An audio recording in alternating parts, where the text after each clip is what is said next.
అదే RTV app వార్తల్ని క్షణాల్లో చదివే అవకాశం ఉంటుంది. ఒక న్యూస్ పేపర్, ఒక టెలివిజన్ ఛానల్ మీ చేతుల్లో ఎప్పుడూ ఉంటాయి.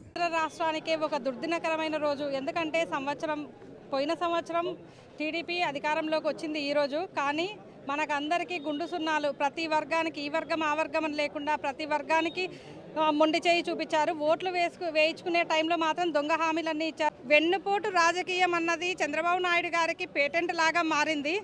ముఖ్యంగా ఏవైతే హామీలు ఇచ్చారో సూపర్ 6 అని, అలాగే ఎన్నో హామీలు ఇచ్చారు దొంగ హామీలన్నీ ఓట్లు వేయించుకోవడానికి, వాటన్నిటినీ కూడా ఖచ్చితంగా అమలు చేయాలని మేమందరం డిమాండ్ చేస్తాం. ముస్లిం మైనార్టీలకు ఇస్లామిక్ బ్యాంక్ పెట్టి పేద ముస్లింలందరికీ 10 లక్షల రూపాయలు వడ్డీ లేని రుణాలు ఇస్తానని చెప్పి హామీ చెప్పి ముస్లిం మైనార్టీలకు వెన్నుపోటు పొడి చంద్రబాబు నాయుడు గారు మీరు అబద్ధపు హామీ ఇచ్చి ముస్లిం మైనార్టీలకు కొద్ది గొప్ప ఓట్లు వేయించుకున్నారు.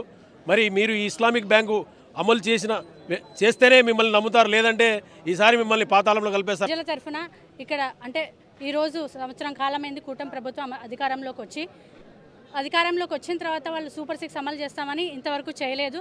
కాబట్టి ప్రజలు ఎంతో సంక్షేమ ఆశించారు, పథకాలు ఇస్తారని. వాళ్ళ ఆశలన్నీ అడియాశలు అయిపోయినాయి. మరిన్ని వీడియోస్ కోసం ఛానల్ ని సబ్స్క్రైబ్ చేయండి. లేటెస్ట్ అప్డేట్స్ కోసం వాట్సాప్ ఛానల్ ని ఫాలో చేయండి. అండ్ లింక్ డిస్క్రిప్షన్ లో ఉంది.